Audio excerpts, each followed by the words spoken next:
Sorry, some slight zoom issues, guys. With What? the software Zoom, it wasn't liking me.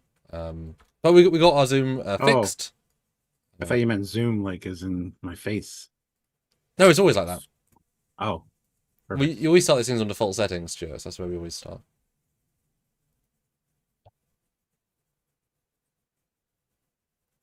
I mean, first, that's quite impressive. There's that much zoom ability, and the camera still looks like fine that close, and yet you can zoom out the I entire know. room. I am like the god overseeing this live. Little bit far, maybe, but maybe. I mean, people would agree, I'm sure. Jeff would. Yeah, Did you know? you Did you all know his name's agree. Jeff? My name is Jeff. No, his name is Jeff. Your name is Jeff. Oh, his name is Jeff. What are we doing today, Jeff? I don't know. What are we doing today? Oh, you know what I just realized? I just saw like a glint off my tooth. Wasn't there a thing with Terima where she had some jewel in her tooth? Yes. It was never fucking seen again. No. Boo! That should have been yesterday's. In yesterday's Did live. we ever do close-ups on her face again? I don't know specifically, no. That's yeah. I I'd watched completely forgotten about that till just now. yeah. Uh, and I watched a Major Grin has lots of good points. Fair to Yes, he say. does.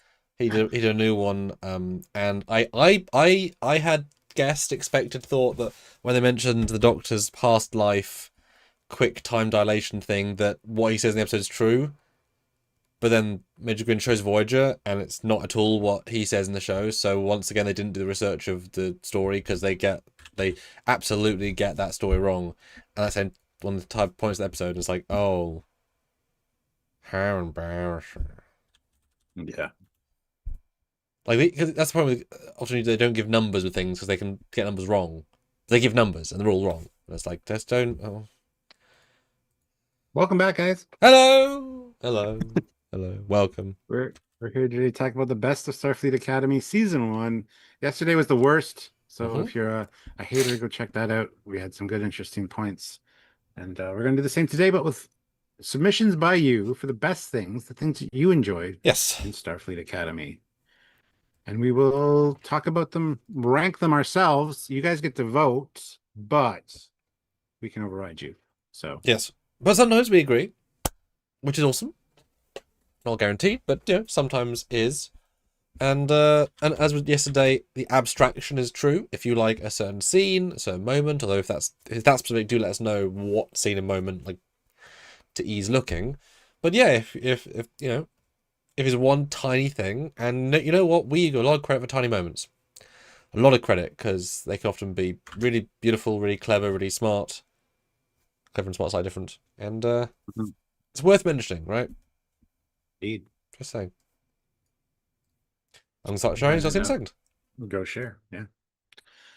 Hit like, everybody. Make sure that you are subscribed to the channel and click notification bell icon to all so you don't miss any content from us. We like hanging out with you guys, so make sure that you don't miss it. Super chat or PayPal in during these lives to get your favorite moments across to us. We do read them Yo. all on the air, so it's a good way to get your voice heard. If you want to PayPal, you get 2 for 1. Plus, there's more character limit available on PayPal, so you can give us more of a dissertation on why you didn't like something or did like something. So consider the PayPal. It helps us out immensely, and we try to make it beneficial for you as well with the 2 for 1, and you can say more.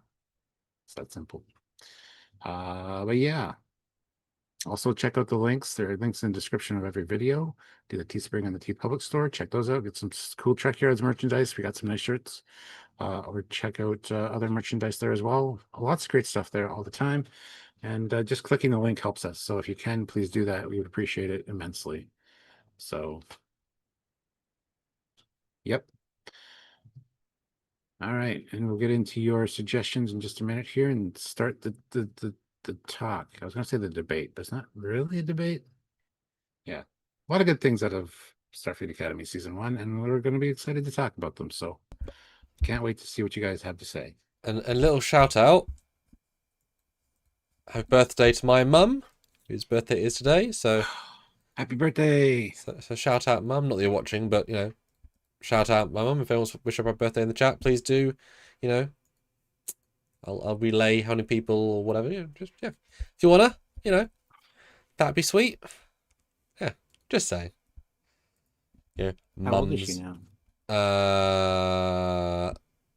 64, 5. Yeah, Mm. something like that. You sort of lose track in the middle 60s or early middle 60s. Nice. Yeah. All So right. Well, we'll happy birthday to her. Tell her I said so. I will do. I will do. Look, Trekyards website said it in the chat. What the hell? It's canon now. All right, let's get to it. All Let's right. show the board. 'Cause we're Well, starting bam. off with one that we had yesterday. We started off with this one yesterday. A lot of Perspective's people important, Stuart. Perspective's important. Yeah. A lot of people have issues with the way she sits in the captain's chair, but she's a small lady. It's a big chair, and she's using it to read a book, and I think that's fine. I don't have an issue with it. I've talked about this yesterday. I think it's a nice little interesting character quirk that I want to include in, well, Sam's idea to include it today, because I'm sure nobody would put in for it. So I think it's a nice little character quirk, considering she's a Lanthanite. She's 400 plus years old. She's, you know, she's got her own little quirks and personality. And I think that's great. I don't think it's disrespectful at all. I mean, in certain moments it would be, absolutely, but they didn't cross that line. They kept it very respectful. Line is there and no further. Yeah, this was just like a leisurely trip to San Francisco for them, essentially. So it wasn't a big deal, and everybody seemed to make it a huge deal. So anyway, there's, put in your thoughts about it. And this is because yesterday the highest number was the worst thing. Today the highest, not number, but letter on the tier list is the best thing. So it's a different kind of scale today. So let us know. You can vote on the poll there to see, so we can see what you guys are saying, and then we will decide where it'll go in our overall view on this tier list. So, and hopefully we'll have some good discussion points along the way and good times with you. Yeah, this is such an interesting one because people can like this as well. It's a personal quirk. It's character. It sets her apart. It's something special. So maybe some people like it. So the higher the better. I've sort of slightly generalized it to personality quirks, as you can see. But guys, do remember, we're still 2 for 1 on the PayPal. That helps us 40% more than the YouTube Super Chats, which is absolutely superb. But I already went over all that. I know. But I have my own unique quirk of saying it. It's good for us and it's good for them because they get more characters to say more of what they want to say that's on their mind, and they get 2 for 1. So helps out everybody. I don't think we're saving them money. Trekyards, here to save you money. Yeah, she's an interesting enough character, although sort of underdone in a lot of ways. She's passive in a lot of scenes, which I think is a blessing, that she knows when to not go over the top, but then she knows when she knows when she really wants to go over the top. I wonder how much of that is director saying go for it, just versus her picking, because how do you play this role, right? I'm so old. I've been a teacher. I've got trauma. How do you play any of this? I don't know, right? Not in a bad way. Just I don't know. She did a fantastic job. Like I said, I wasn't a big fan of Holly Hunter going into this, but she blew me away from beat 1 in episode 1. Yeah, I was impressed, and I really like her character. So there's still little things about her I don't like, especially in other movies, but hey, it's fine. It's not a fair comparison, but I'll ask it because it's not a fair comparison. Also, we had Cisco and Janeway, Archer, and Kirk. Well, Picard. You like Kirk. Of those captains, given one season, we'll say a season, right? Because to be fair, where would she be on the metric? Not necessarily of like to them, but do you think you like her more than you liked Cisco after 1 season, Janeway after 1 season, Picard after 1 season? That metric. I would say no. They're all about the same. Okay. All the captains have their own unique quirks and personalities, as they should. Yeah. And I enjoy them all equally, I think. in that But regard. I mean, this few episodes in is what I'm saying. Like, did she impress you quicker? Because Picard's a bigger Maybe curmudgeon in the first because season. You know, that's maybe less fun. because I walked in with a negative view of Holly Hunter, expecting to just pick her apart. And right away I was Mm-hmm. just blown away. Mm-hmm. So I kept my eye on her, and every time she just impressed me, each episode, each scene. And so maybe, yeah, because I had feelings going in. I don't Mm-hmm. remember my feelings going into about Patrick Stewart when I was 14 or Yeah. whatever that, you know. So yeah, I think my critical eye might have made it so I do appreciate her a bit more in Yeah. that regard. So yeah. Well, it's always impressive when you can go from to just from their pure performance, right? That's a testament to them. So well done them, etc. Yeah, no, Yeah. I agree. I think I don't think this is the best thing, but I would say her quirks overall, I would say is a C for the season because they're not as fully used as they could do. Some are questionable, but it works well for the story. I would give it a C in general, good and bad. What would you say? Or her quirks in general? Her quirks, her Captain Quirks. Yeah, well, her character quirks, yeah. A Mwah, mwah, CC. mwah. Captain Kirk. I was making a play on words, but that's fine. Oh, You it's didn't even get it. better. I didn't get it. Right over your head. Yeah, yeah, yeah. Um, B. I give her a B. There you go. Go for a B then. See what you guys are saying now. How good is Captain Aki's unique character quirks? Highest is Picard. Relaxed captain share. B. Nice. All right. B B B. That was I mean, Yeah. 8. Wow. You guys didn't like, although 12 votes, but you guys didn't like it last week, yesterday, and now you do. But guys, vote as well. You can absolutely change the ranking. Almost Beautiful. split between B and A, which is still very high. So, Yes. all right. First up, I got Robert Buckley with $5. Hi, USS Robert. Athena herself.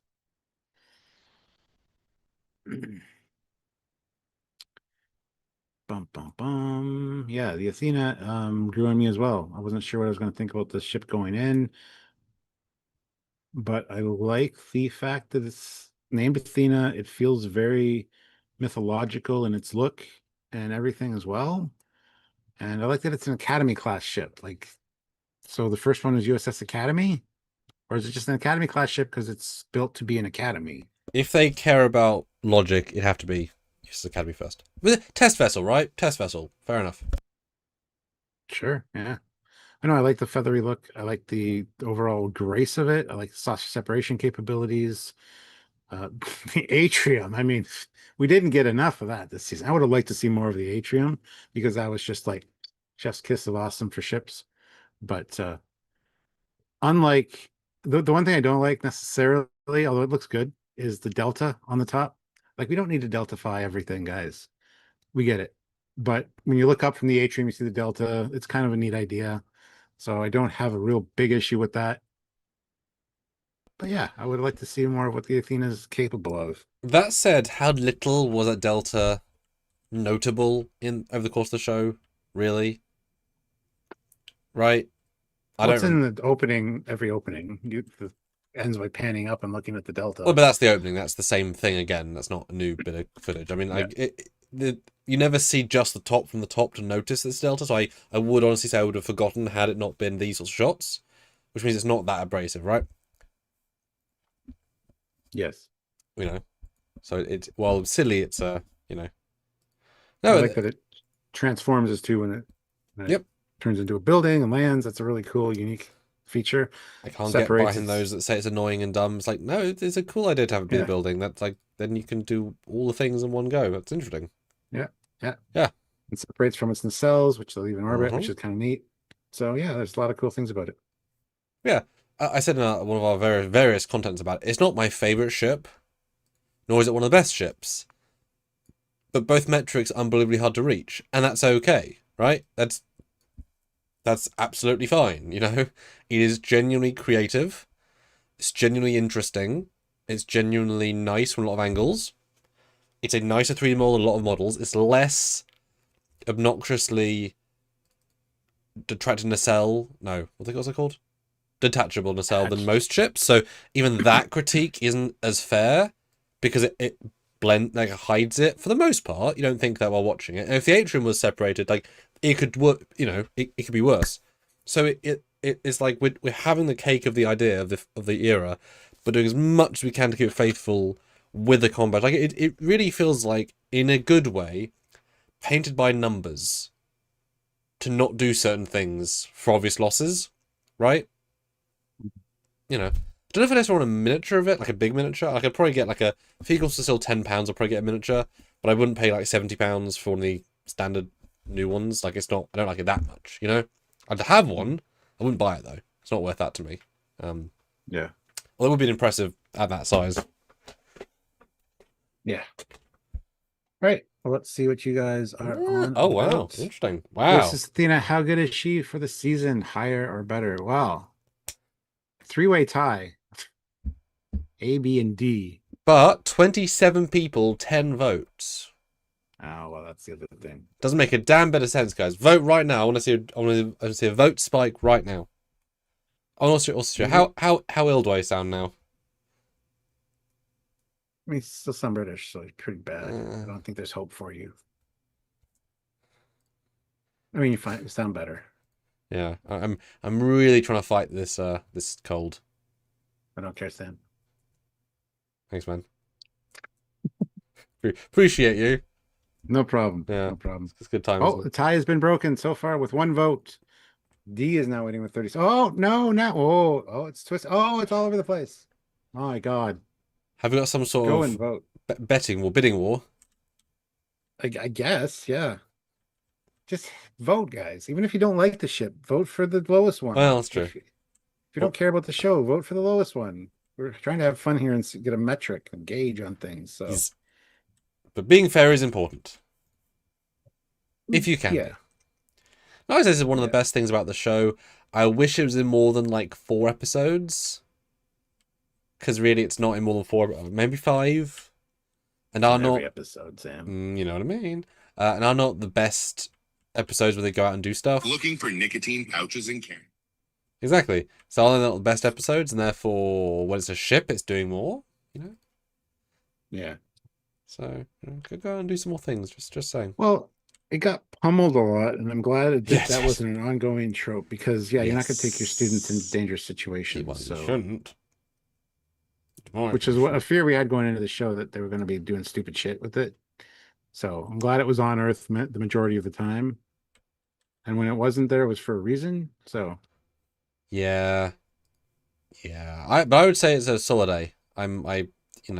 Because for me, S tier is specific to the best. There's an extra level, but I'd say it's one of the best things this season. Yep. No qualms on that. 19 votes now. A wins with 39%. Although if you agree with me, you'll put it there, because as in you were thinking there. No, it's definitely up there. I wouldn't say S, so yeah, exactly. So, all right. Next up, we've got Olivia Julius with $5. Holly Hunter as Captain and Chancellor Nawaaki. Such a good, easygoing character. Yes. So just the character in general, which goes towards her more serious moments, which are plenty, in fairness. Yeah, a very mother-like figure, very understanding. Again, she's got a lot of life experience, so she's a good person to talk to. She knows when to talk and when not to talk. She was patiently listening to the doctor, who she understood was older than her by twice her age. And yeah, she's very approachable. She's somebody that I would want as a chancellor or somebody that's in charge of the school, so I can go talk to them. She seems very relatable and very down to earth. And I really appreciate the way Holly Hunter portrayed her, because she had a wisdom, but it wasn't wise. No, she had a gentle wisdom. Like, I don't know, it didn't come across like Gandalf or something kind of wise, but it kind of had a more matriarchal feel to it, I guess. I don't know how to describe it.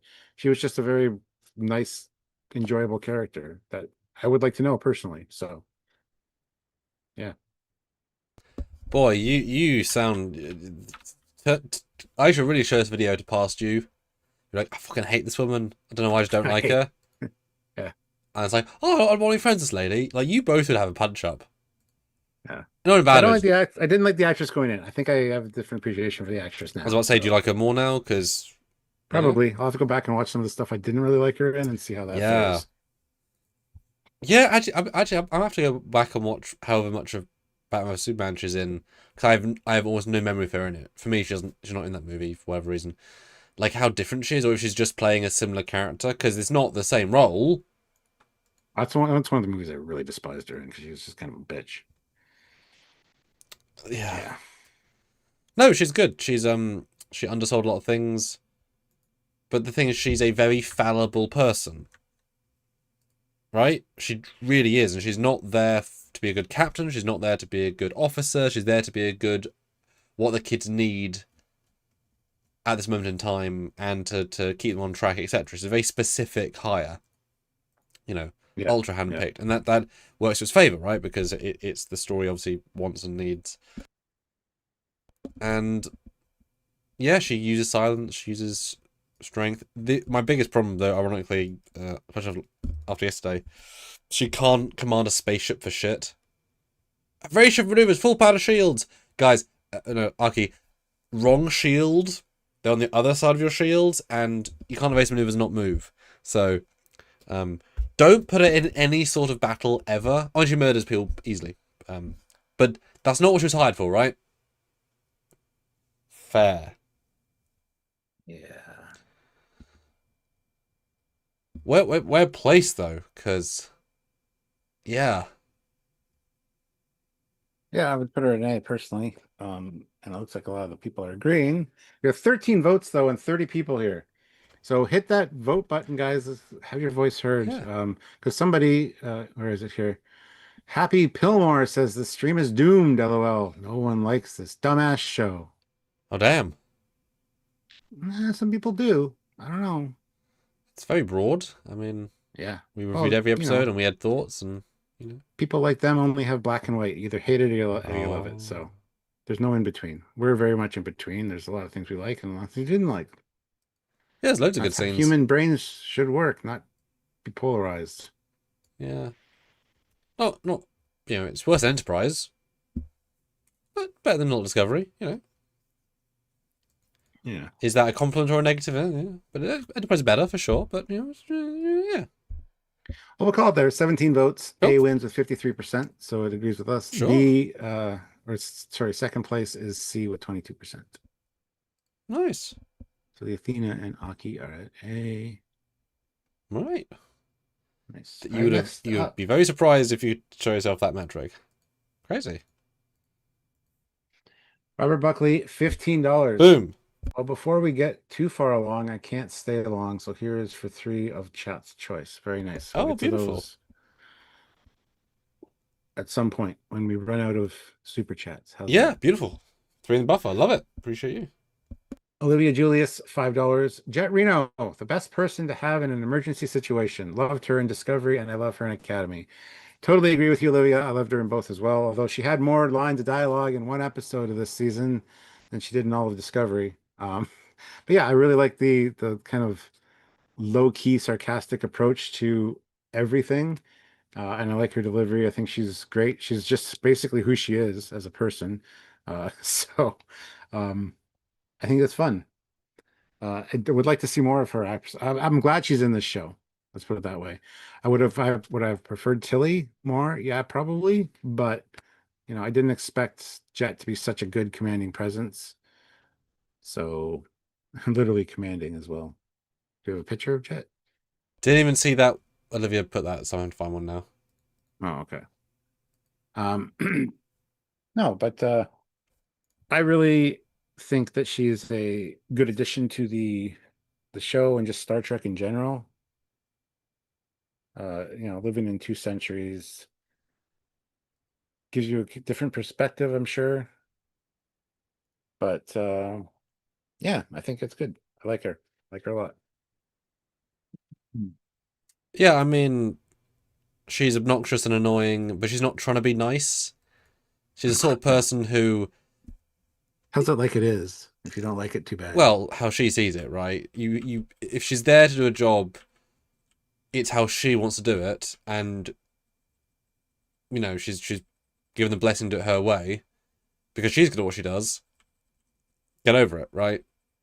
Yeah. If you don't like her, just ask not be in her class, kind of thing. How many professors have we had that are just like too obnoxious to deal with, or too something?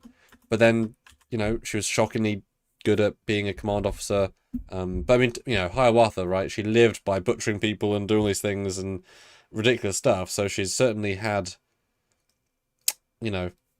I need to live training.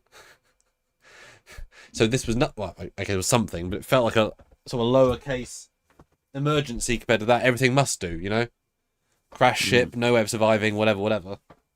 So the calmness is there. But I wouldn't say her success rate on jokes is super high. She's not that witty, but also she's not just a witty person. Oh, you just keep saying that, but she's super witty. A lot of people really appreciate her wit. So. Yeah, I'm saying from my perspective. Yeah. But I think I probably would prefer her than Tilly, because Tilly's too much of a tryhard, and at least this allowed this lady to develop past Discovery, and I like that she's in a relationship with the Jemadar gal. I could do an entire episode of those two trapped on a shuttle. Oh yeah, yeah, absolutely. Like, that'd that's be amazing. such a unique dynamic that is just like rife with possibilities, and I'm super down for that. So that's exciting, right? How they frame that, and it's honestly slightly inspiring how well she's acclimatized this to Century to now be at the Academy with all new people and have a girlfriend and have a girlfriend's alien who she didn't know the Gemini existed. Like it's like but it's wonderful, right? So I really like that. I don't get people that dislike it because, yeah. But for the season, she's not in it that much, that much. But that last one was great, so I would say at least a C. But that'd be my reference. With 32 people here, only 19 likes, guys. Hit that like button. Let's get those likes up to 30. We have 22 votes in the poll, which is awesome, but could be better. It's free, it's easy, there's and 10 people out there that just don't want to vote. Oh. She's one of my favorite things of this season, even though she isn't quite minimally, so I would have to drop it down because of that. Okay. So I'd give her a B personally. But... Okay. Sure. Go for it. So sorry, Paul. If she was in it more, I would definitely say A because, and who knows, maybe season 2 she's got a bigger role. As you said, an episode with her and Laura would be amazing. Laura, whatever her name is. So yeah. Yeah. All right. Next up. That's right. Oh, go ahead. That's right. Next up, we got Olivia Julius again with $5. Of course, my favorite is Sam. Sam is the best. Sam is just basically fun, easygoing, and relatable. Academy Sam. Sorry, Samuel. Sure. Yeah, I really thought. And to clarify, this is Sam 1.0. I'm just saying, because there's 2. Series Acquisition Mill. It's 2. We didn't get to know the second one. Well, a little bit. Yeah, Sam was an issue for me. I thought she was going to be way more annoying than she was going into this. And while cringy at times, I mean, she even acknowledges that after her quote unquote upgrade. So I really do like the character as well. Somebody I'd probably want as a friend because they're just so bubbly and excitable all the time. And who knows what trouble you can get into with a holographic friend. So, yeah, I think Sam is a good character that I did not expect to be one. So, points for that, I guess. And the story with the doctor, now that she's technically the doctor's daughter, that's interesting. David. Didn't see that coming necessarily. So, yeah. Who's David? But someone said hi, so I said hi back. Oh. You gotta overtalk me to do it. I can't pause you, so yes. Well, just wait till I'm done and then say hi, David. Oh, you could do that, I suppose. An option. Do you prefer Sam 1 or Sam 2? I don't know. I don't know Sam 2. Uh, That's what I said at the beginning. I know. We only got her for like 5 seconds. yes. Don't know. We'll have to wait till season 2 to learn what Series Acclamation Mill 2.0 is all about. Will should be in 4K. Yeah, it's a really tricky one because of course, and I did have the F for this. I think it's the first of these that like maybe an F because it's like you dislike the Romulan bully lady Oh, because she's written and performed to be that way. You're not meant to like Sam in terms of obnoxiousness because the show knows she's going to grow, develop, reset, and be better. So the show has to put the cringe on for the payoff to work. It's intentional. So you can't judge it in the same way because it's doing it on purpose, right? So I don't think she's a particularly good character or particularly interesting in this form on purpose, right? hi, Cade MacArthur. I Perfect. didn't say hi, but I just saw his comment. So You know what? I support your truth, Stuart. I'm all for it. I support you. Perfect. So I don't think she's Hi, particularly great Chris for the Gillum. season. Hi, Chris. You know, but super not all the time used. So the annoyance Yes. is only to a certain point. The even the Prophet thing, she's over the top on that, but of course she is, right? It makes sense. I like all the hairstyles being silly and over the top and fun, and then being much more chill for the last two makes sense. I like it. I see a reason for that. But for the season quality, I would give her a D. Just not for dislike, but this version doesn't do that much for the season. Does a good stuff. On this scale, right? For me. That's my opinion. Personally, I'd give her a C because she wasn't as obnoxious as she could have been. So Yeah, I think I'm trying to give I more don't room at the higher for the really good stuff. I feel like I'm necessarily putting in. know. You know. I'll let you pick based on the poll results though, Stuart, Let's see. my man. You guys with 21 votes gave C 38%. Second place Mm. is B with 33%. I'm gonna go with C because Okay. I just feel like that's fair. Alrighty. This is the way. I have spoken. What? I don't know.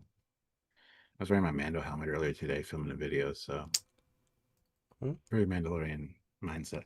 Okay. Moving on though, we got Jack Ware who throws in $20. So thank you so much, Jack. Oh, that is thanks amazing. much. Better ship models or textures and lighting in space. Huh. Yes. So just upgraded ship stuff. We agree. We actually did a whole video talking about that. And compared to Discovery Season 1, this is absolutely heaven because we got ship flybys in Discovery. Well, we didn't. We got very few. But when we did, they were dark and you couldn't see anything. So, yeah, this last shot of the fleet is phenomenally good for that. And I got to praise them for making some changes. I don't know if they've improved any of the models. I mean, it looks like they might have in one or two cases, but maybe for the hero ships like the Intrepid, I don't know. But regardless, they all look way better with the way that they put them on screen. So kudos to them for that at least. Yeah. I mean, you said that from pretty much the start that it just felt a bit better.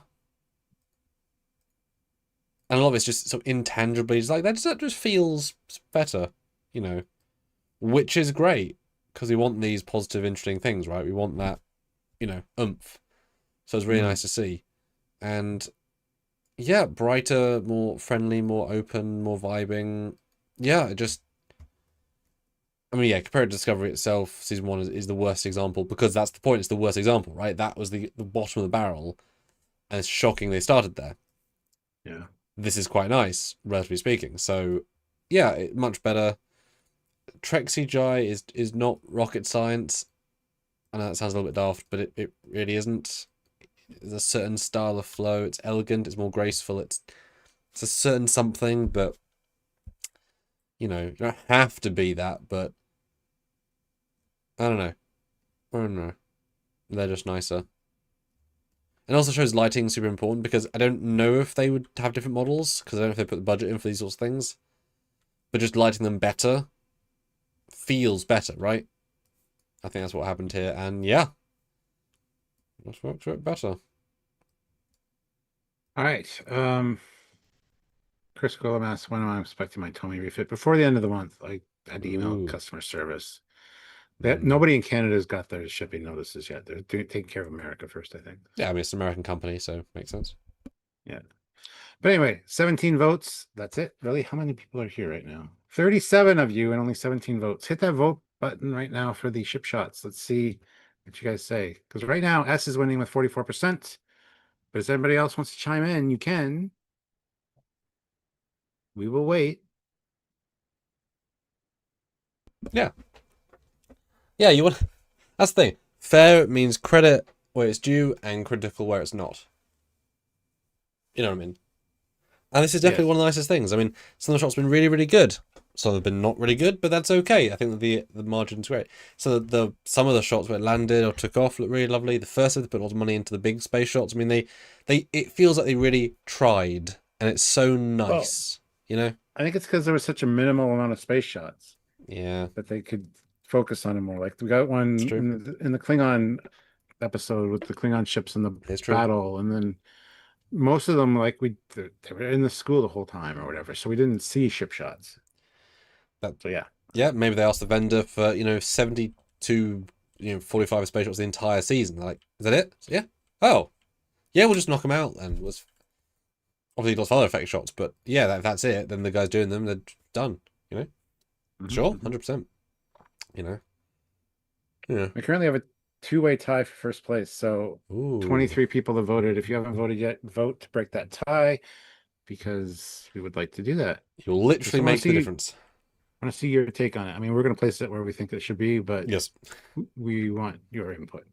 And it might sway us a little bit. So, put in for that if you can. It's like continue to try and find abstract concepts of suggestions. Which is great, but slightly annoying because it's like, okay. Good for me. 39 of you here, 25 likes. Let's get those likes up to 30, guys. Hit that like button. We could probably hit 35, honestly. So just hit the like button if you're joining us. And thank you so much. Of course, it's nice to be positive about the show. We are fair and balanced, but here we are being, this is about the good stuff. That's important. That is important.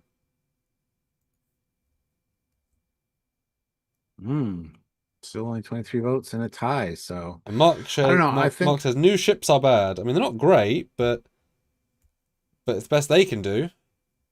Yeah. Yeah. Sums it up really well.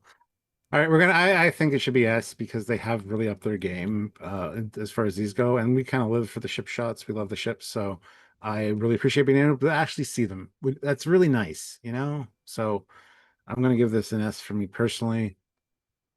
You guys are tied right now between an S and an A, so because I would say compared to like Enterprise or Voyager, this would be then it's then it'd be like a B, because technically there's some nice shots like the detail, but that's not a metric, right? I think I would say it's an S as well because again, some of the ones from the first episode are so impressively scaled. I mean, I know it's cheap reuse, but they're not shy on throwing stuff to give. Like, this is the Federation feel we wanted from this future, this positive, moving on future, and we absolutely got it. I mean, as somebody who does all this stuff all the time, to have that at the end of the last episode, like, 45 ships warp in, they're all hand-animated. And to look good, that takes a lot of hours to make that shot look nice. And it looked nice. The warp in is cool. It's lit, perfect, but hard like that, really. Yeah.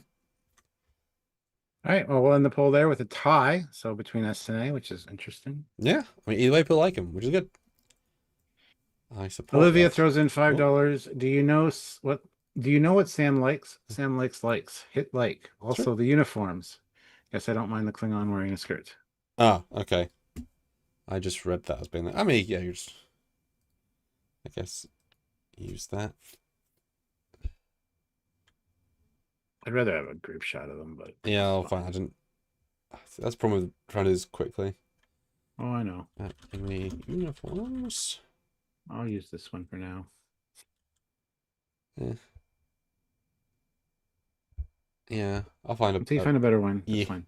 Yeah, the uniforms I think were overall not bad. I hate the asymmetry at the bottom. I really hate that cut. It doesn't look good. At least it's not at the collar. It's not as distracting as Discovery Season 1 because those asymmetrical collars were bullshit. These at least, even the girls' skirts with a little bit of pleated area, it really kind of bugs me. It doesn't look good. It looks cheap. But I do like Caleb's with the stripe. I think it looks very crisp and clean on him. So there are some really good uniforms. The Doctor's is nice except for the asymmetry at the bottom, but that's kind of over. You can overlook that a little bit. It looks like they just buttoned it up wrong. I don't know. It's just an odd look, and I don't really care for it personally. Uniforms could have been a lot worse though. So Discovery Season 1 is a prime example of that.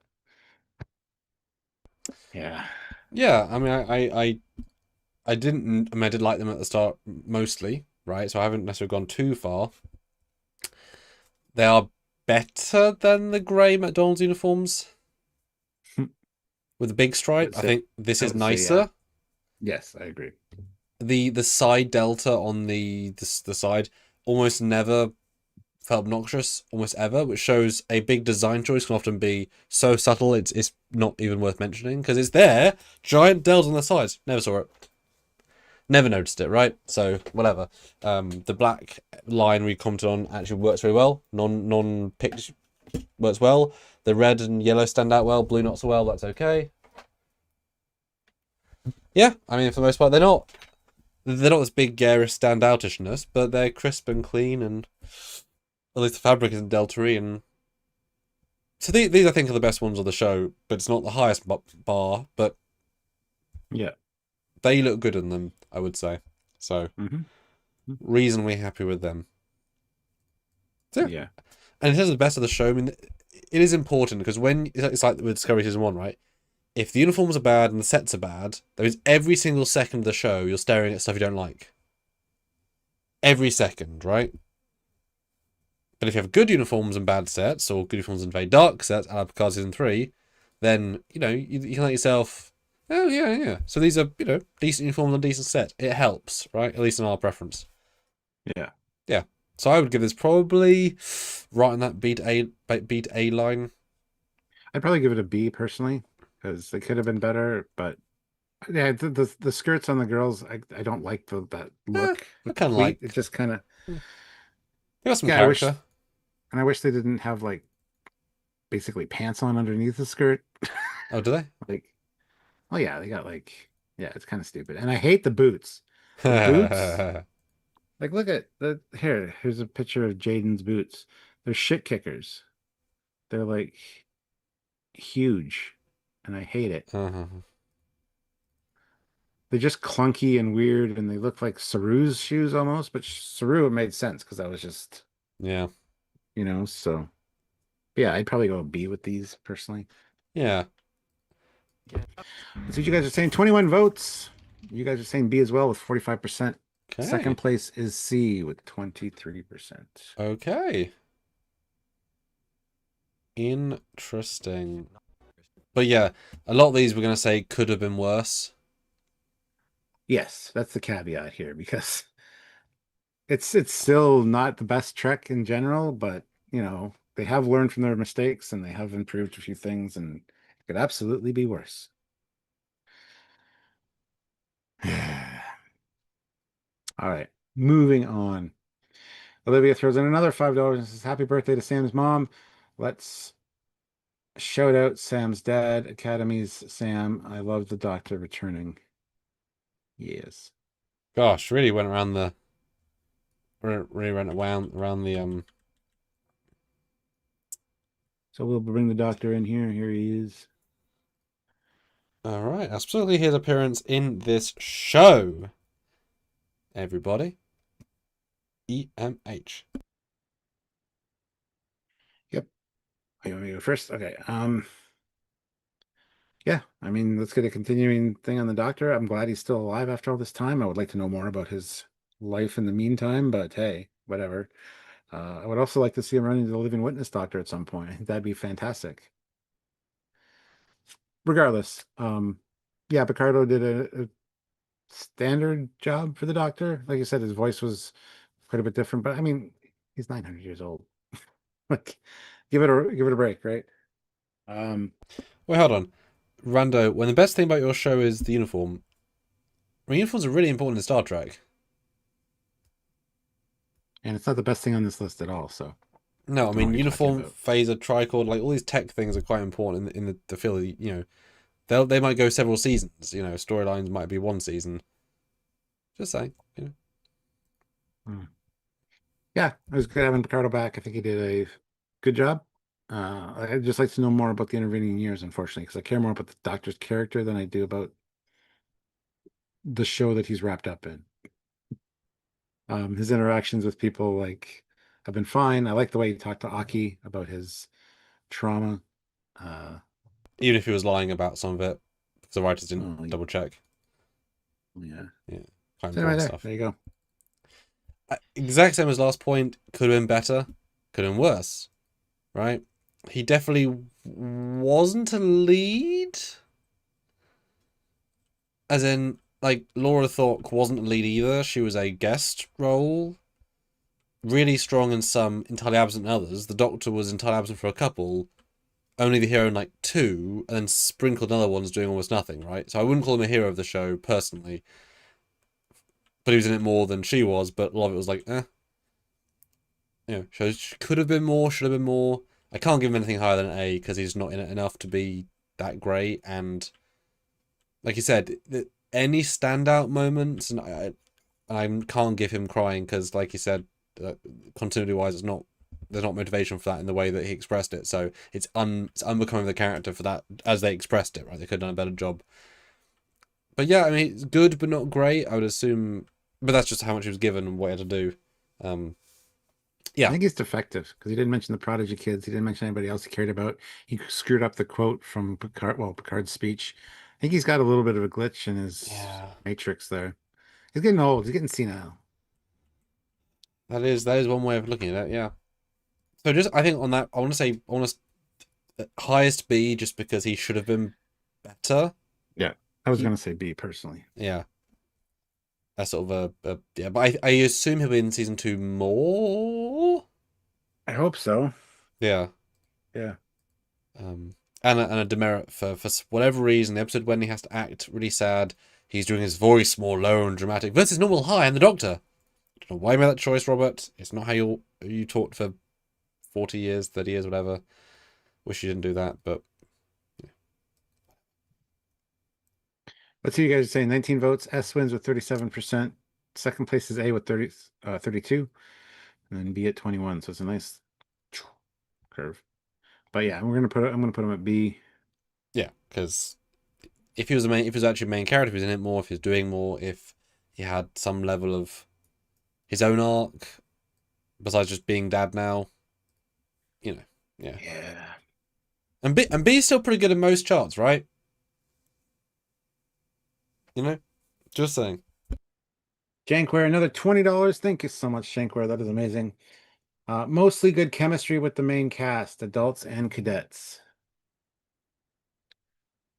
Yeah. So you're gonna have to put in whatever picture you It's got. the for group that, one. I don't know. Everyone in a yeah.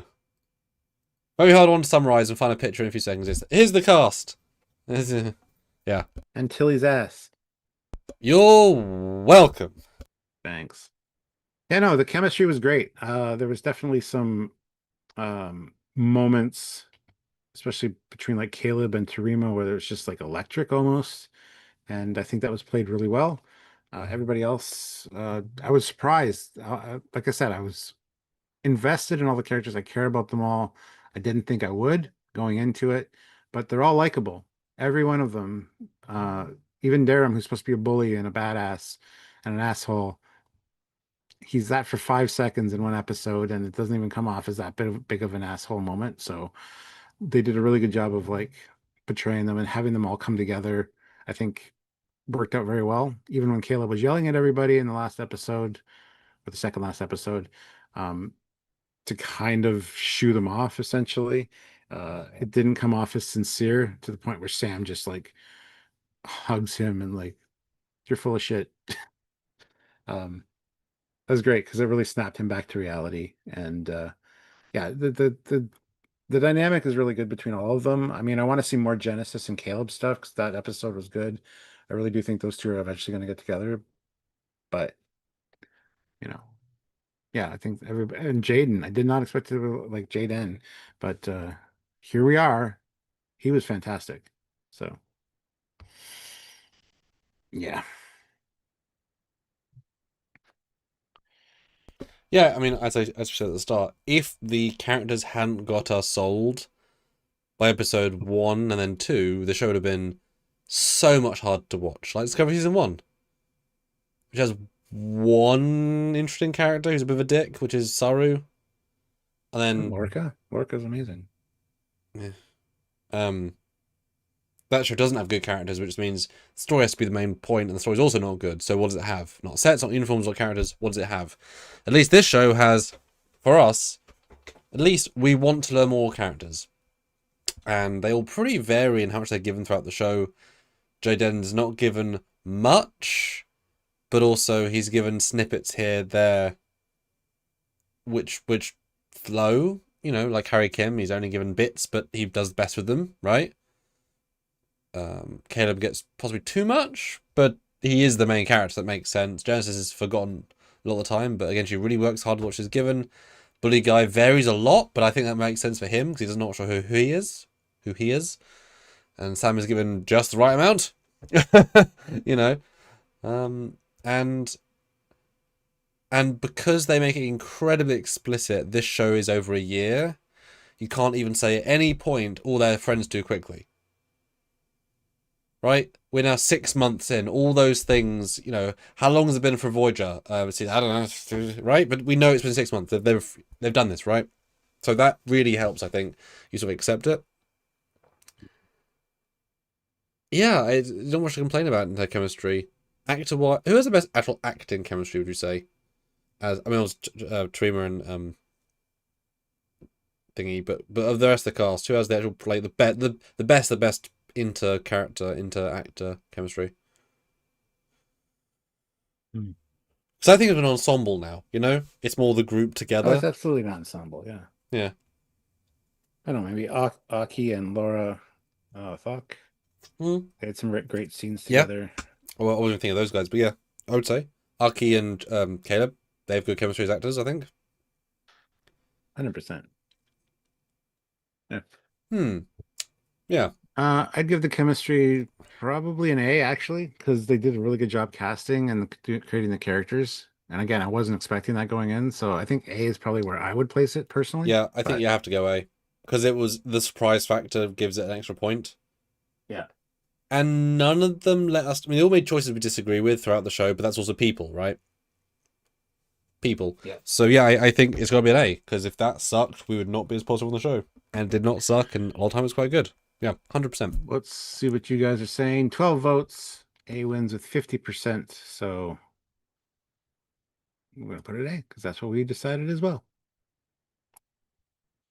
All right. Next up, we've got Olivia Julius, Specialist Krebs Talaxian Fairfly had a journey through this season. It did, and I hate it because those were some of the most annoying things. They're funny at first, and then they became Wait, too what's much. this? Is that a real thing? What? That's Talaxian Fairfly. Oh, what? It's in Voyager, man. Is it really? Oh. You love Voyager. What are you doing? I don't remember this. Oh. Talaxian Fairfly. Yeah, the Stephen Colbert is the voice of the Academy, whatever it was, Dean of Students or whatever. I think it overplayed its welcome a little bit because it really started annoying me like the second to last season or episode. But yes, the Talaxian Furfly has replicated itself and is now mating with itself. Is is what it's just jokes for jokes' sake. And I think I don't know. I like that it overarches the season, but at the same time, I really got annoyed by it. So I'm not probably going to rank this very highly, but hey. Yeah, I'm not a fan. I'll just go out on a limb and say F because it's not good in the season ever. Yeah. Like I don't. It's not a bad thing to have jokes, but there's a reason why in joke telling and narratives you say the rule of three often with jokes. For some reason, you know, if you're doing a live show and you had two people on stage and you hit one of them with a pie in the face, the first one's really funny, right? They don't expect a second pie to the face. And if you have a long enough pause, the third pie to the face is also funny because you wouldn't expect a third. But a fourth, for whatever reason, a fourth joke almost always feels too much. Now, sometimes you can do a fourth and then a fifth feels funny again. You can go past the hump, but fourth is normally too many.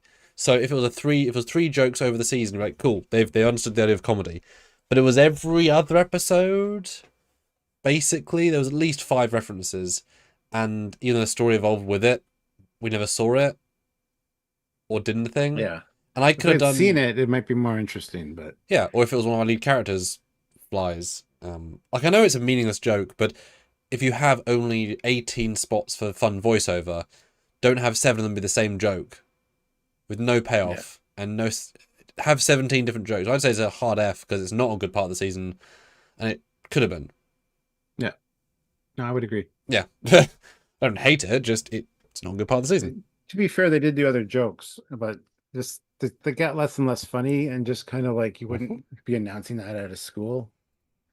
It just felt a little out of place. So Yeah, like I do find the don't fuck in the broom cupboards closet. funny, but also really inappropriate, and you wouldn't say it, and it's immature. So it's both funny because we're hearing it, and ridiculous because we're hearing it. So it's kind of a both and neither situation. Yeah.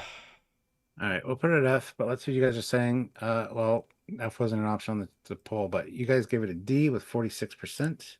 So yeah, But I B, think you would have gone lower if you could have. So although 13 votes is less than half of you guys, and you had a good amount of time to vote there. So click on the vote either way. and then we got Olivia again with Ooh. $5. Tawny Newsom's guest role as Dax. Says, I wonder if she will be in more episodes next semester since Sam is supposed to be taking her classes. Yeah, I would hope so. Didn't need this. I thought it was kind of well, she says she wasn't responsible for putting herself in that role, but I don't know. We didn't, I don't know. Didn't need it. It was interesting. It was a nice little touchback or like a link to Cisco, but and it amazes me that I didn't know it was Tawny Newsome the first time I watched it. Something seemed familiar and weird, and it's like, okay, cool. I'll have to look who that up is later. And Sam told me when doing our review because I didn't have time. And I was like, what the hell? And then every time you watch it afterwards, you like get little glimpses of Mariner here and there, right? So Yes. interesting. She will probably have a lot of good stories to tell. I hope she has interactions with the Doctor over the course of those 900 years as some form of Dax. Uh-huh. Scene of them together reminiscing about something would be cool. But yeah, I hope she's in season 2. I don't know. I don't want her to be a huge part of it necessarily. Kind of like Jet Reno was in this season. Those kind of sprinkled in moments would be good. So maybe take them on a field trip or something. I don't know. But yeah. No, exactly. She's risky commentary, risky to bring in, but the actor helps a lot, of course. Mhm. But oh gosh, underwhelming. You know? Yeah, I was. I mean, I didn't suspect it till the end, obviously, but I didn't care. At the same time, I was Yeah, like, oh, exactly. okay, cool. You're trying too hard now at this point. While also being so reserved as to not, Yeah. you know? Yeah, it's a. I guess they're probably going too safe with it. So they don't really do super well with it. Yeah. Yeah. Well, while you guys are voting, Hmm. Jankware said, let's keep the vibes up in here. He gifted 20 Trekyards memberships. That's a lot of memberships. So here we go. I'd like to welcome 26 Take a breath, Primarch, Stuart. Take a breath. Arian Roberts, Terran Empire 6077, Fallout Raider, Josh Philly, Ichiko Kuras Cool, Michael Lachlan, Akutakataki, I don't know. Paul Williams, Great Wolf Ballistic, Grogu Vaughn, Life's Pain and Pleasure, Gray Fox, Lance, Fly Guy, how appropriate.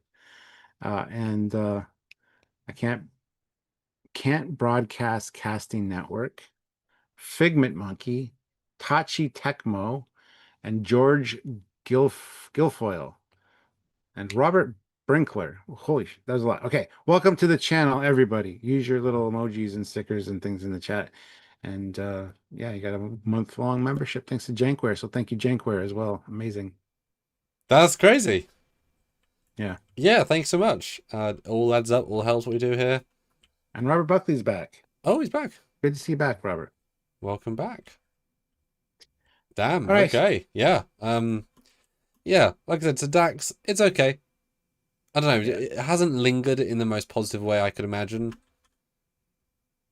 There's loads of better ways you could have done it, in general, right? But it wasn't bad. It wasn't great. Perfect. Yes. For the season... I mean, everything on here is a different reason why it's there, and they're not really very comparable, unfortunately. You know? For me, I'm going to give this a D. Not just to fill in the D slot, but because, I mean, Tawny Newsome elevated it, and that it was in one episode. We didn't see her again. We didn't see her teaching. We didn't see her walking in the hallways in the background. Yeah, that's surprising, to be honest. So, for all those reasons, I think it was just here's a link to the past. Moving on. We're going to forget about that. Hopefully, they incorporated in season 2. Season 2 would make my opinion change, probably. But I'm going to say D on this list because a lot of all the other things above that are things I enjoyed much more than this reveal. And I like Dax. I love Dax. I'm a DS9 fan. Both Dax, Ezri's and Jadzia. So. And Curzon and Dibble and Dibble.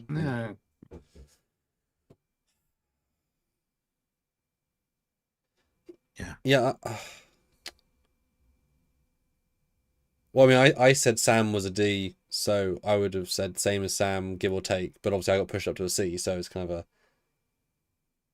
So D is still your slot. Yeah, I mean, I would have said probably a C, but be higher than Sam, but not by a lot. Because at least the performance is, like, she's really trying to do her best with the material. And Sam is just playing the silly card because that's what she's been told to do, which is true, but it's less watchable. You know? Because it's a hard role to be, right? How the hell do you play a half Cardassian, half Bajoran, blah, blah, blah, Dax? I don't know. You know? Yeah. Wait, we're going to put her at D, but let's see what you guys are saying. 22 votes. C wins with 36%. Okay. Second place was A with 32%. You guys really like that reveal, huh? I find that whole episode was a letdown. Maybe because of the build up to it. Like everyone was saying how excited you would be for it, and it's like, okay. Yeah. And it was just they missed so many beats that they could have done. Yes, getting Sirach back to play Jake was great, but as we said at the time, you bring back Nana to play Kira, and what's her name that played Cassidy. Bring them back. Have the view of the emissary from his son, his wife, and his co-worker, best friend, first officer. And you could they're still acting. They still look great. They could have done a lot more with it. They own gold. Yeah, they could have done a lot more with it, and they just dropped the ball a little bit, I think. And also, not that's a huge point, but they didn't even bother explaining why Dax was so absurdly old. Would have been nice if Sam said, Oh, try to live 8 this many years. Oh, I know. I had some work done. Or I was in a stasis Yeah, prison for 200 years, or because this sort of thing, even more critique factor because it breaks another canon vibe. Now, there's obviously ways of doing that, but yeah, you didn't even try. or traveled through a temporal anomaly and jumped ahead 300 years or something. Or if you want to go Something like real basic bitch, say she spent a year at the Briar Patch on assignment and it happened to improve her symbiont's health. You know? No, what you say Oh, is she went back to the planet from Meridian that only appeared every 60 years. yeah. And as a result, time didn't really pass there. So she hung out there, had a life, married dude. I don't know. You could come up with something instead of nothing. And Yep. here we are left with nothing. Yep. Speaking of something or nothing, let's look, because I think I want to throw in one more, people put in some more. This one of the several audience suggested, but I'll throw in one. So, guys, put in 2 more audience suggested ones. The title sequence. Ugh. Mm-hmm. Okay. And guys, 2 more user suggested ones as per previous. So put them in right now. I hate the plant reference. I mean, you're growing a new Starfleet. Sure, I get it. But the construction scenes I thought were very reminiscent of Armada, where you watch a station being constructed by work bees. So that was kind of cool and nostalgic. Honestly, the best opening sequence for me from this season was the last episode. Just Star Trek, Starfleet Academy. It was a little bit too flashy, showy, and too long. And I skipped it every goddamn time. I did appreciate the building though, because the building of the structures was cool, and it did remind me of Armada quite a bit. So kudos for that. But other than that, didn't really impress me. It's better than Picard's. The opening of Picard was way more dour and just depressing. This was kind of bright and upbeat, and that's cool. But yeah, not a fan, honestly, of the opening credits.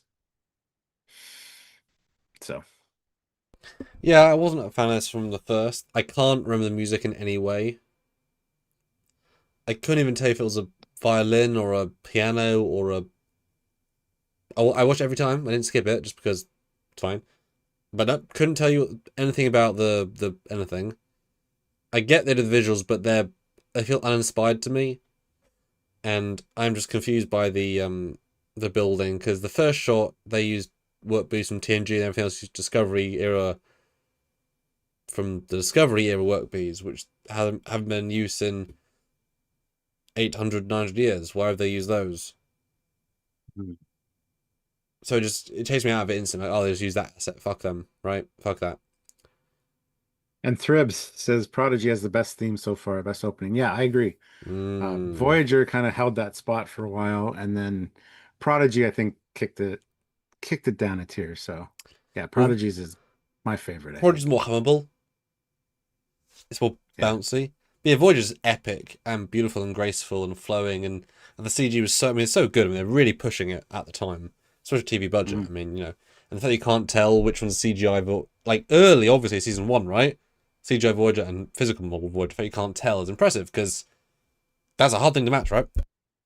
Yeah. And Enterprise had good editing and such. Yeah. Yeah, I like Dax more, I'm sorry. And that's my metric. I was going to say D for this, but I'm happy to go F. Yeah, sorry. I like the music of the Picard theme a lot more. All 3 of them. On those, I actually remember those with a nice piano, which is a combination of, it's the Nausicaan flute. No, it's that flute but modified. So I recognize it in my brain, and also it's a good instrumental, and it's the visuals. I can't remember the visuals per se, but at least they're trying with like specific to the season visuals. There's just stuff happening, right? Oh, Academy. No, sorry. Yeah. Faith the Heart, man. Underappreciated. Yeah, I'd much rather watch Enterprise's opening than this. Mm-hmm. But I'm going to put it F, because even though you guys are saying with 20 votes, it's a B with 35%. Wow. Second place is C with 30%. Okay. By far one of the worst things this season, so. But we have a really unique one from Thribs, and I actually absolutely love it. So just pick a random picture that hasn't been done yet. The 16:9 aspect ratio. So not cinematic widescreen. There are no black bars. But the first time I had widescreen since Enterprise, which was itself the only widescreen because the other was 4x3. So literally the first. No, Lower Decks was. Yeah, Lower Decks. Yeah, Lower Decks, this, and Enterprise, the only widescreen Trek in existence, which is absolutely mad.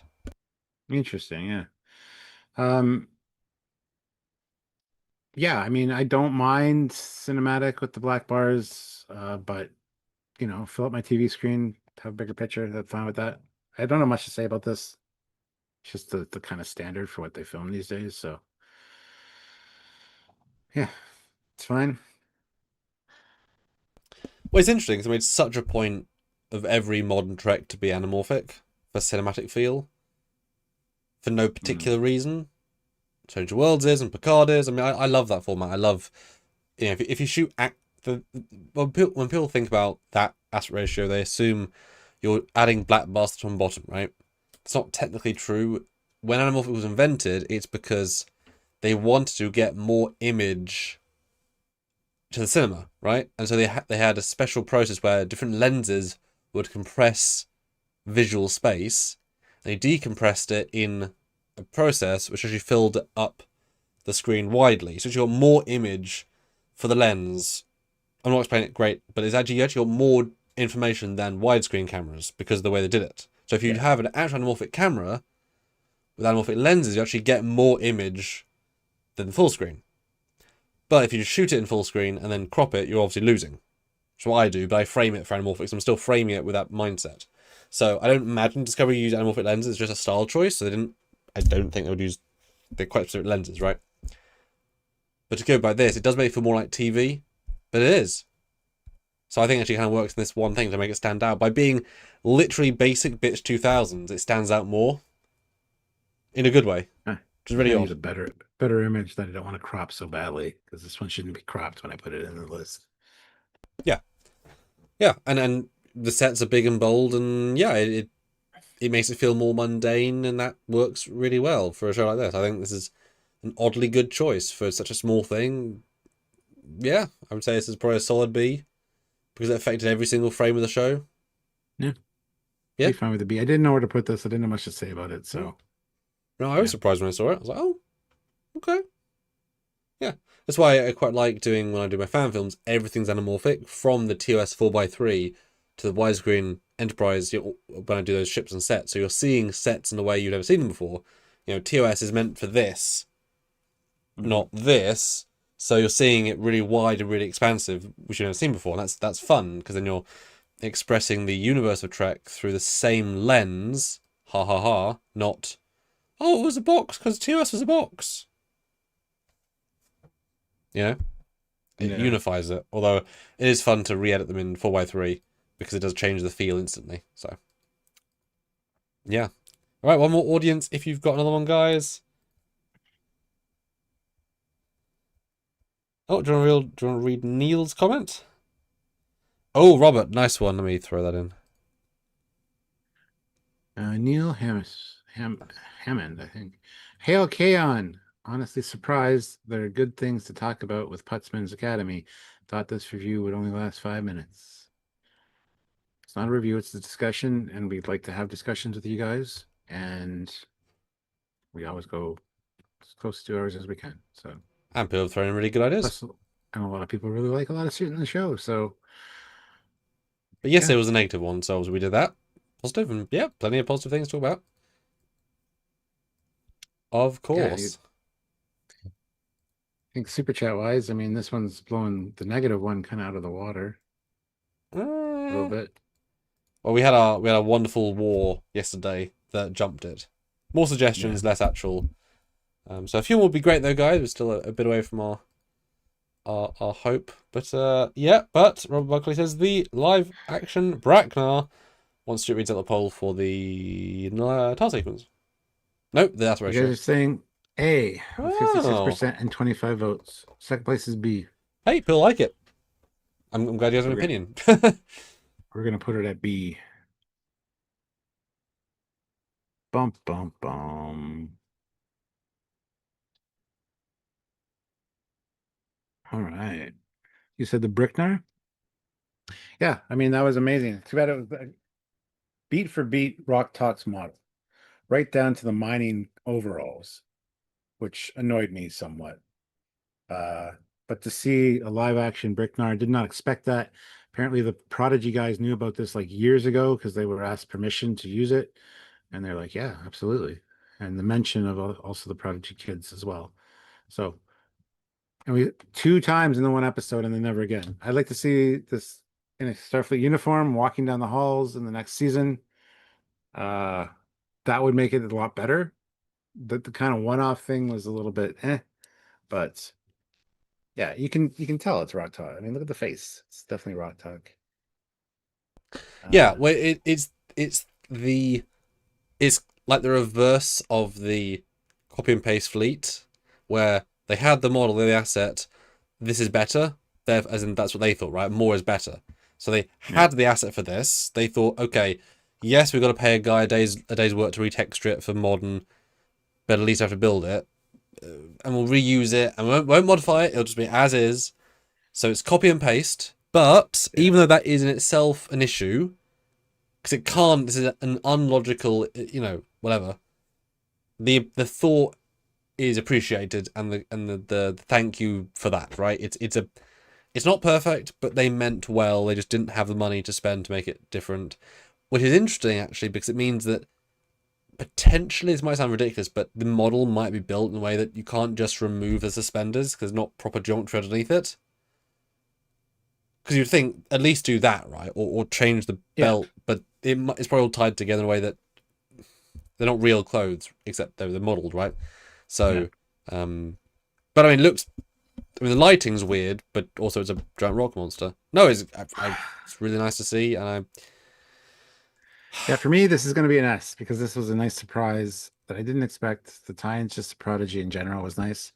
So, had it been a more than one episode, it would have been great, but this was a nice surprise. Didn't need to do it. I kind of appreciate that they did. I'm going to fight you on S for 2 reasons. Of course, yeah. One, only one episode, so it was a throwaway, not a meaningful bit. And 2, the model not changed. If either were done, the thought behind it. So I want to go S They because I didn't think have to do. it's right up there. But I think had they used it once more or said something, Yes, I think A is just that. Got a little bit of ceiling because they could have made it a bit better. And in season 2, right? Hopefully, the reaction that we all had, So where did you put it? just A, just that bit of room to S for next year, or have they done some more changes, or. Well, this is just this season, though, so we're not going to compare this to next season. No, I know. I'm saying if it appears next season, it'd be more than one. It'd be an S. Yes, but we're just talking about this season, and this was a great surprise in this season, so I say yes. I mean, fine. I'm not going to fight on it. I just think it wasn't changed, and that's a demerit. But yeah, go for S. Which is ironic because Thribs mentions the exocomps. I'd use my same logic in reverse. If they didn't change it, it gives you points because it's an alien species that chose their form and it worked. So the fact they didn't make a new exocomp is good because I would like that design a lot. Well, I will say I'll put it in A because the chat is saying C with 35%.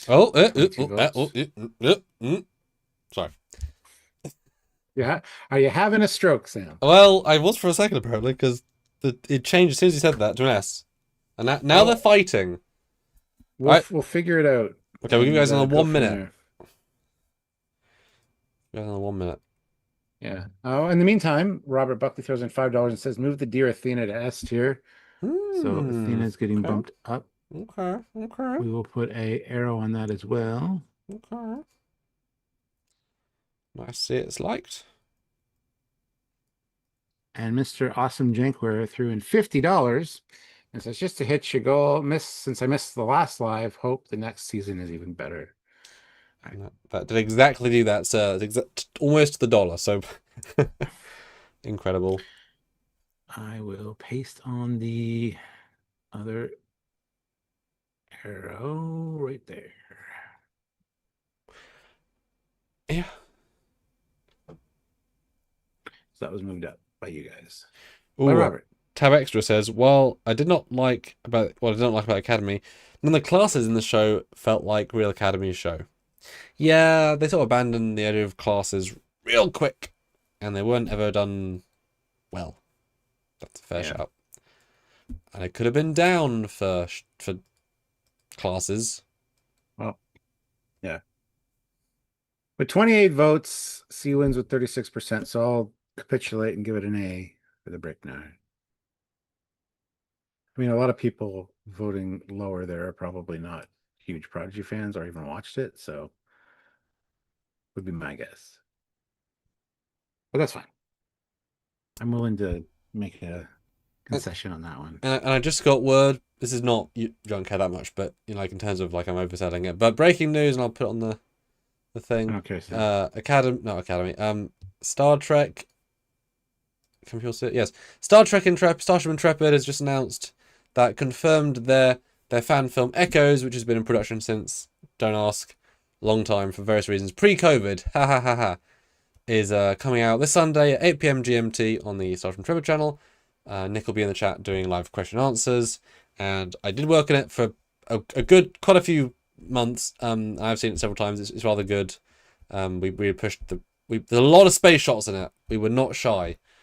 So do go check that out and support, because it's been many years, and it's a full scale, like full episode, pretty much length. It's a big film. That's probably why it took so long. So yeah, this weekend on Sunday, go watch it. absolutely. Mark that in your calendars, guys. Yeah, Nick is an absolute legend and should be supported. Indeed. All right. Where are we sitting at? That's where we're sitting at. Cool. Yeah. Let's see. What else can we like? There's a couple of options I put in the thing. Where did they go?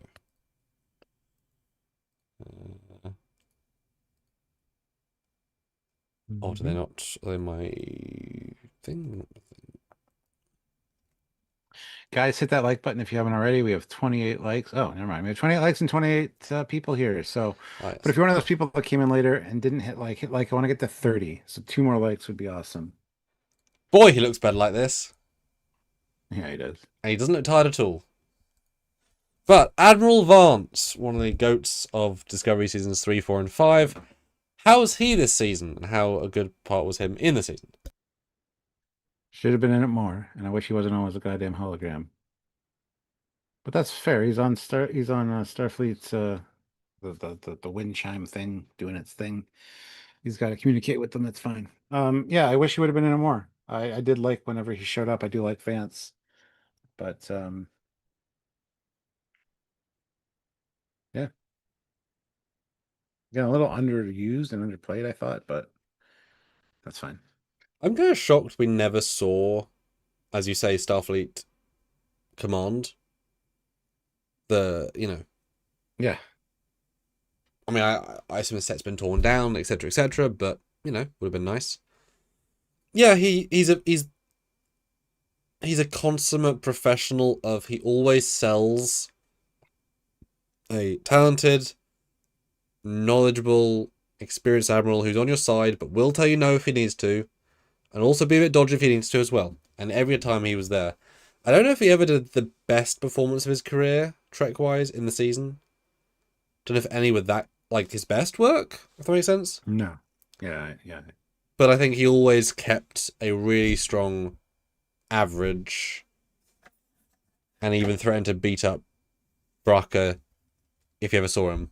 So, bit of classic assault, just a little bit, But as I said in our reviews, very distracting. His I'm sorry to say, his incredibly underbag eyes, tiredness, much longer beard, and the look is not appropriate for Vance. And obviously he is growing it for the Mummy. I sent you a picture, a great looking picture of him from a convention, I believe, last weekend. And how close is that to look of the Mummy? Really freaking close. I mean, he had a very distinct style back in the 90s or 2000s. It's very distinct, and it's always down to a T, because it is not this style. Yeah. So makes sense he's leading up to that, because that must take 6 to 9 months to grow at that level of hair. So yeah, every job be affected. Like, I'm sorry guys, I have to do it, right? Or a wig, but well, good for me. This would probably For me, this would probably be a B. Yeah. Average. Yeah, exactly. Yeah, nothing to complain about. Yeah. 100%.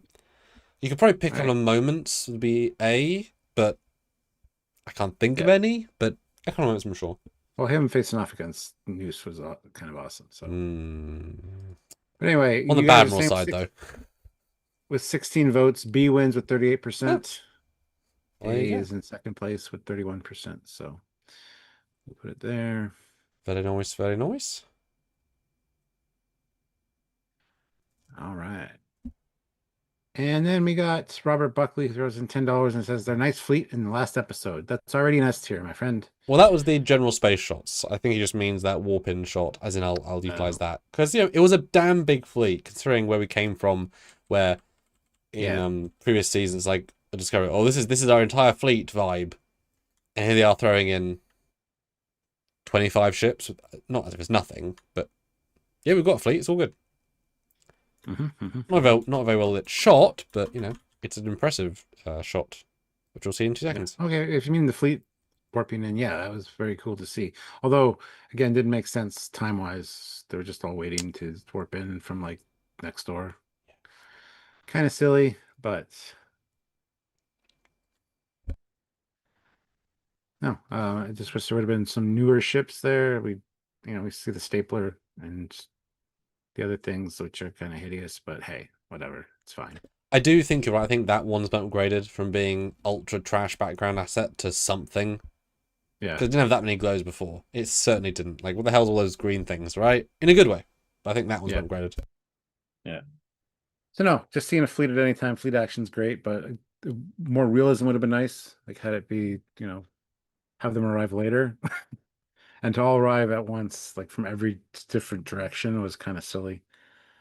But hey, it's fine. Yeah, it's just part of the course, isn't it? Part of the course of, unfortunately, these shows. But it felt like they tried, right? It's sort of like the visual. Again, I know I'm giving them credit, but like the visual of the entire the net, the scanning net. You can't visualize that the way they show it in the episode. It doesn't. You can't. And this doesn't literally read to me as they all warped in from around, but it's thematically what happened, not literally. Even though it's literally on screen, but it feels like they're just doing it because it looks and feels right, not because it makes sense. I'm okay with that, just right.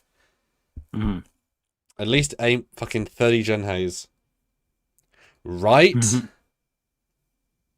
Absolutely. Because it could have been. Yeah. Shouldn't have been. Could have been. Yeah, for me, because it's ships. Yeah, we're a tad biased. I want to say A. I'm not going to say S just because of the silliness of how they got there, how fast. And they're all 32nd century ships, so there's nothing really super amazing.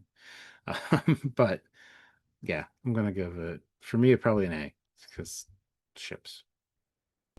Yeah. I think it's S-worthy. No, it's not S-worthy because it is a very small moment. Blah, blah, blah. Yeah. I think low A, a non-respectful A, in that I think it's a nice idea, but executed wonkily. But they mean well, and it was cool. The lighting isn't good.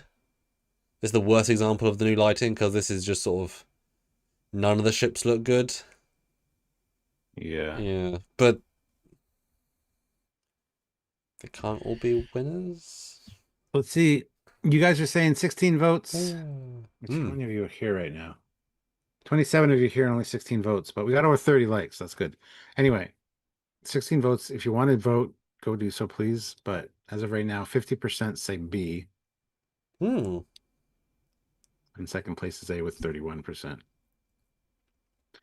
Herb says, which one is Enterprise? Hopefully none of them. We talked about this yesterday. We don't really need an Enterprise in this era. No, unnecessary. I mean, there probably is one. It's probably one of those new Constitution class held together by rubber band ships, but whatever. Don't need to see it. All right, nobody's voting, so we're going to end that poll right there. So yeah, B wins with 53%. So next up, we've got Tab Extra, who throws in 200 krona, which is $20. Thank you. Appreciate you. The Doctor's really old emitter. Mm. S tier. Is it though? We We filmed a video about that, did. which Look forward you'll to see it probably soon. this weekend. Yeah. Well, no, the other one. Um, Even though it's the back, we'll do the back. Oh, come on. There we go. yeah. Mixed seeing it was like, thoughts. oh, nice. I love how he says, it's I've had it for 1,000 years. Take care of it. Looks rather aged and weathered, which is awesome because it should be. But also, he lived through the 29th century, which when it was created. So why didn't he upgrade and get a new one? Maybe he did. Maybe he's just being sentimental. Like, I had freedom for 900 years. This isn't the exact one necessarily. And of course, it's not But 900 for his perspective, because 24th century would have been 600, right? yeah.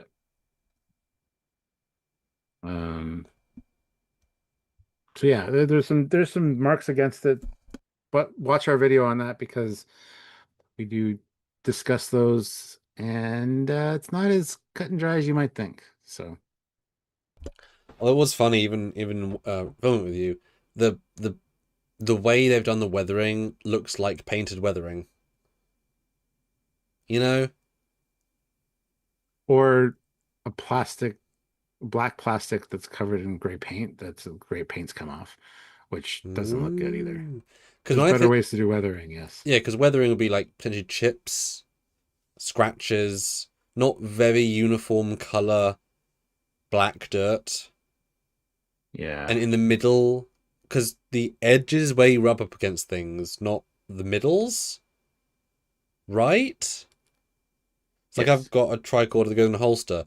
The sides are fine for the most part, but where you slide it in, that corner it rubs against the felt of the tricorder, that's where it rubs the paint. Not the side, even the sides are rubbing, the way it rubs is different enough that it doesn't cause the same paint to chip off. So they just feel it just applied it feels almost as if they said we didn't actually have this in mind as a prop. We need to create it like for next week and weather it. Do we have concept? No, we don't. Okay, well send to Jeff, paint guy, he'll do something. Yeah, it's fine. And he did, but he could have been really clever and cool with this, and it isn't. That said, lovely revelation. Although hella split in the chat. Clearly not the old one. Clearly, but inspired. But Raj says, oh. Raj says he may have upgraded the old emitter over the years. Yeah, go watch our video on Saturday talk about the mobile emitter because it's worth a look. But also, that could you argue that was peak holographic technology? I mean, I doubt the holometer was invented in the 20th century, right? Or was invented in the 27th, whatever, right? Doesn't matter. Or if you want to be really annoying about it, you could say maybe it was always a predestination paradox, and therefore it was actually invented in the Voyage era, which is why we see it in the Picard era. You know what I mean? And that's how they got it. It's actually a really old one, but and I'd be okay with that because the time cops should have, taken it back, impounded it. It clearly affected the timeline because they have them in Picard now. So you gave that tech to the past, didn't you? Didn't you, Braxton? It's an off split. It's an off split of the prime timeline. There you go. So, but the thing is, it's really tricky. We would have probably, I feel like 30% of fans would have complained if it was identical, because they say, why didn't you change it, right? 30% would complain if it was totally different, and 30% would complain if it was the same but different, and we're that camp. So any way they did it, they're going to lose, because any way you could argue it being something else. Dan Van says the 32nd Century Enterprise was mentioned in season 4, episode 6 of Discovery. Was it? Because I think we probably would have talked about that. I don't remember that. I blocked a lot of Discovery out of my mind, though. So, what was the reference? What was the mention? Let us know. Oh, it's funny. They mentioned the Voyager J and they never showed it again. So, yeah, holometer. For me, the acting in the scene is what makes everything. Because he's pitch perfect on that. Probably a little bit disappointing, but yeah, I'd probably give this an A for me. Could have been better. Just saying. Can I pitch a specific way of thinking about it just because of satisfaction level? Can I make this a B, but make Sam's light B an A? Because we feel vindicated for calling that out from the start. That was more satisfying the reveal. Does that make sense? Yeah, but this has legacy strap to it, so the fact that we saw it was we didn't need to. But it's also wrong, but also not, but also... Yes, no CH. It was obviously a thing should have had. I'm willing to put it anywhere. I don't really care too much about it, to be honest. So Something it was relatively small. Go with A. Go with A. But I want to 21 votes. B Ooh. wins with 45%. S was second place with 23.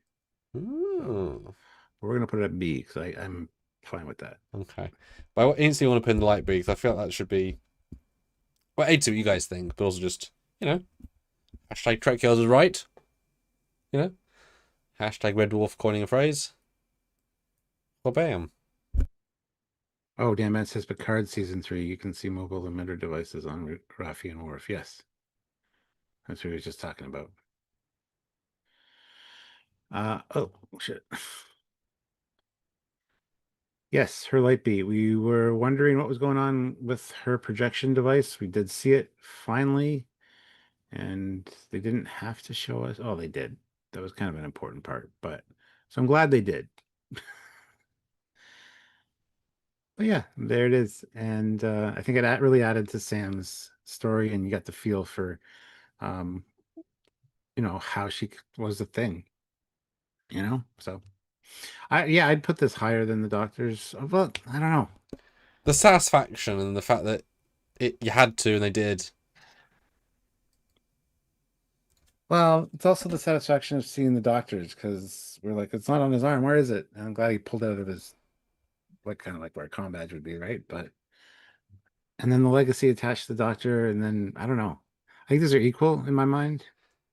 Yeah, I think just I don't give Legacy quite as much standing just for the sake of it, if you know what I mean. I think... Since when? You're always like, they should add legacy characters. They should do this. They should do but that. when I suggest flashbacks. it's done better. I would do it in a better way, right? God. Yeah. No, yeah, this is... I mean, yes, you could argue it's just an egg. It's just the start of her being blah, blah, blah. But without any clarification, it's important. It's important and it's great. And it's... I give an A just because it doesn't... It brings her into the level we expect her to be, which is important for the show to make sense. And suppressing that's an A, but people calling us out for being dumb. She's self-generating. Yeah, like that's a thing. Where? You need a point of origin. Yeah, light can't self-generate itself. What are you on about? Let's see. 18 votes. Tied for first place. A and C. Okay. 3% each.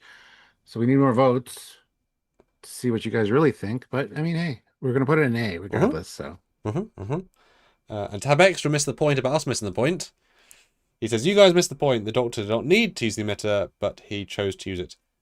You missed the point. He did need to use the emitter, because in episode 1, they lose their holo projectors and their backup holo projectors, which means he would have been non-existing at that point, and he'd have been just not able to exist. Unless his mobile emitter is tied into the ship's holographic system. So he had it in his quarters. The systems went down. He automatically just respawned. It's a respawn point in his quarters, and he popped it on. But yes, he does need it, and yes. Yeah, without that, he's vulnerable. He's not a person in the same way. So he absolutely does need it, and he always has it because he is then fully autonomous.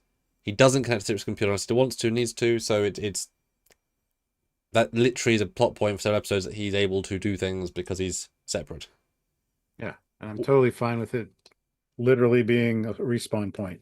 If any of his holographic matrix goes offline on the ship or anywhere else that he is, just takes the program right back home, and he's got his mobile emitter so he could pop it on and do his emergency stuff. Yeah, and the idea that his mobile emitter is the mobile computer storage unit with his program, and he's tying into the ship's mobile emitters to save power Yes. and just.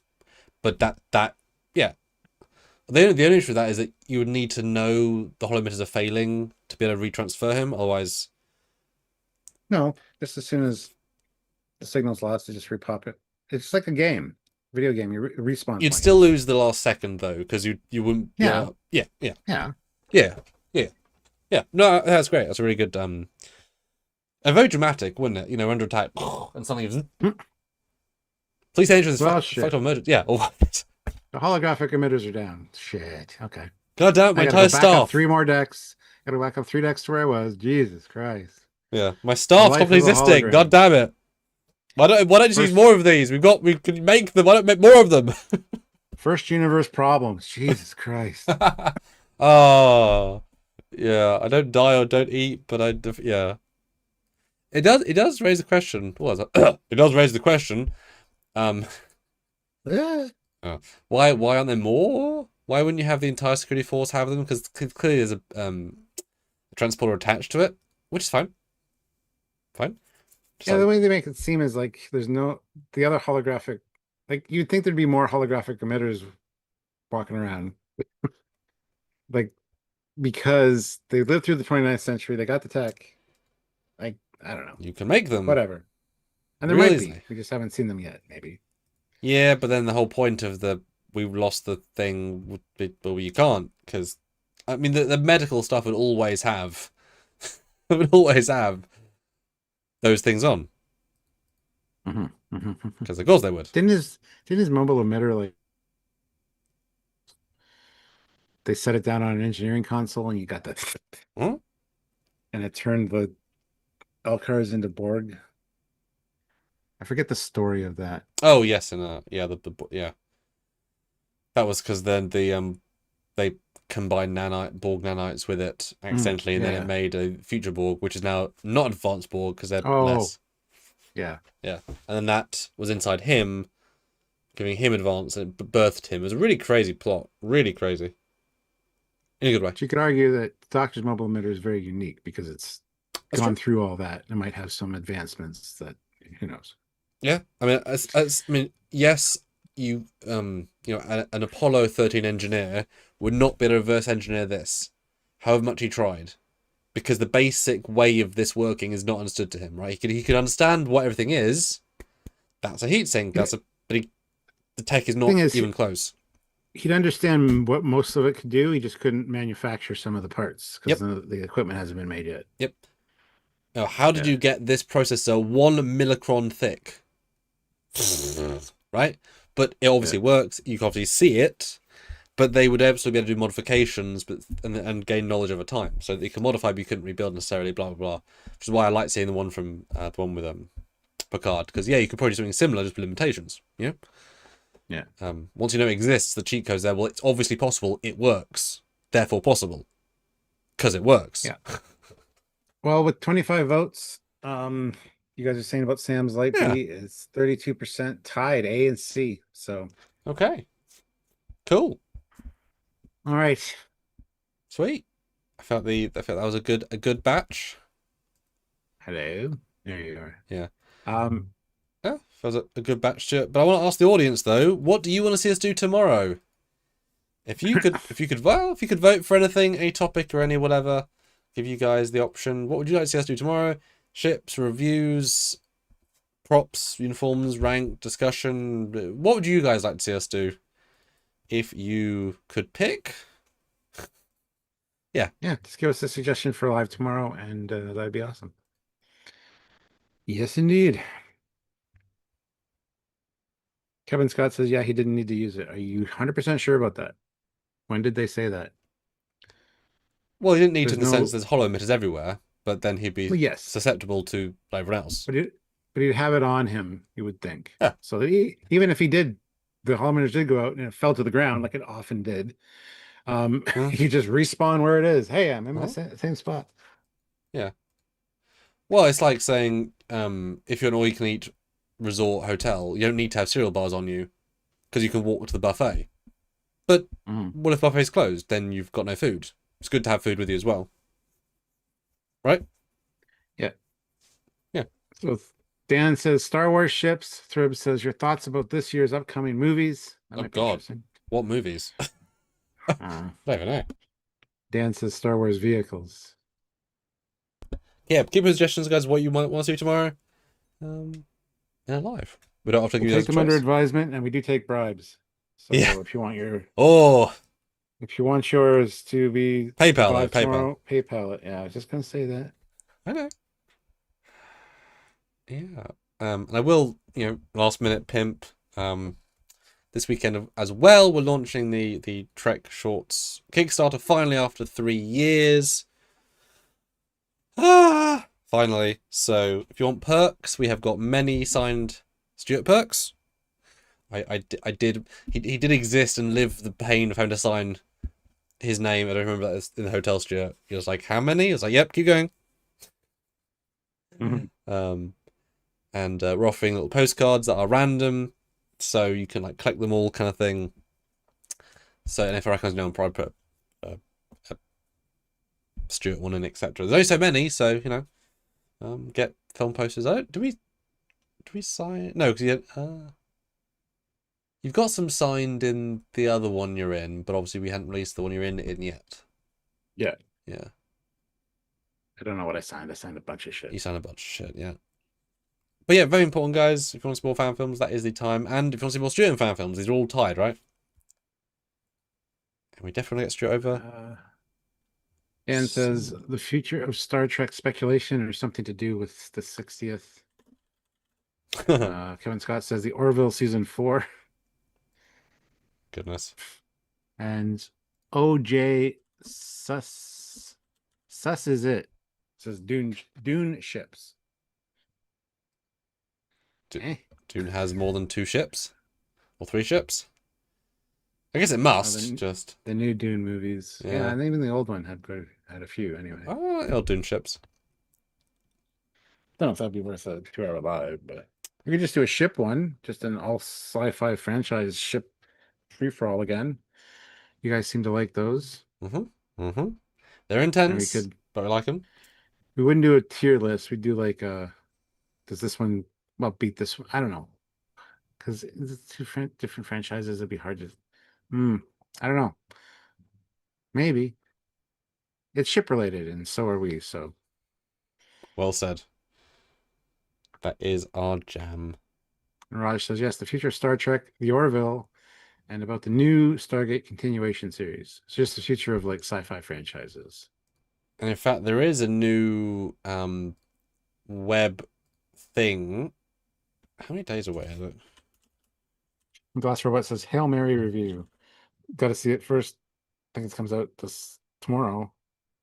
I'm not going to be seeing it in theater right away anyway, so. Me either. There is a... Oh gosh, where is it? Robert Buckley puts in $5 and says the Vernali Rawl ship. Is that for this one? Is it your best favorite things about this season? Vernali Rawl ship would have been nice to see it. Like, kind of a disjointed ship, and I'd like to see the interior, please. That'd be nice.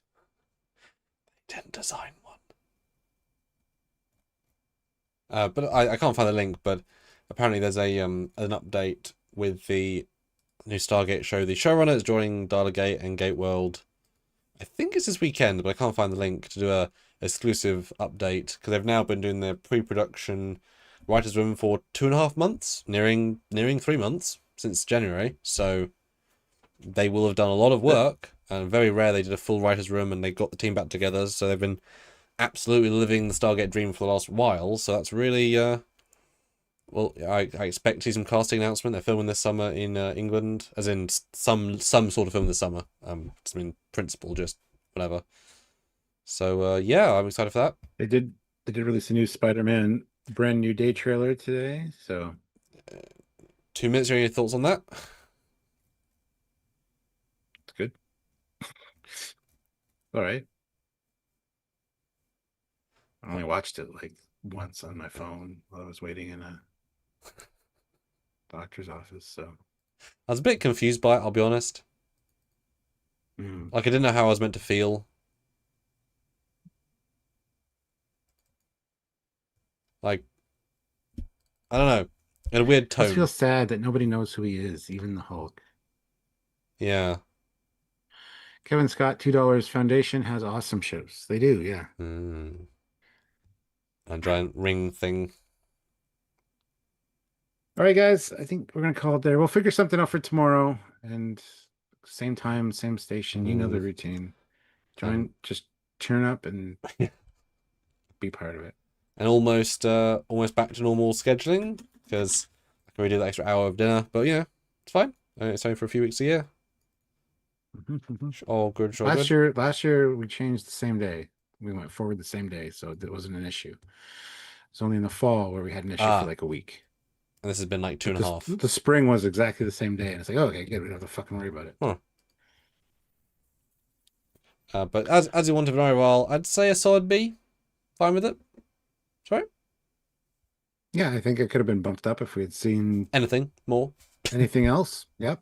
Yeah, solid B. Fine. Yeah. I do like the way it can reconfigures to go to warp and stuff, so that's cool. Yeah. B. No voting for you guys because No. I have a headache. Me, yeah, I'm tired. Beautiful though, guys. Thank you, and I do want to just commend lots of positive in the chat. Apart from a few people, that was the aim. Good stuff. Some really great suggestions, guys. You really did throw in some great ones. So well done. I feel very fair about this as well. So well done, Academy. Good job. See you in season 2. Awesome. So until tomorrow, he is Commander Cockings. You had a Foley. Yeah, and we'll even be those same people tomorrow too. So And 2 of our thumbnails didn't make it in again. Classic. I know.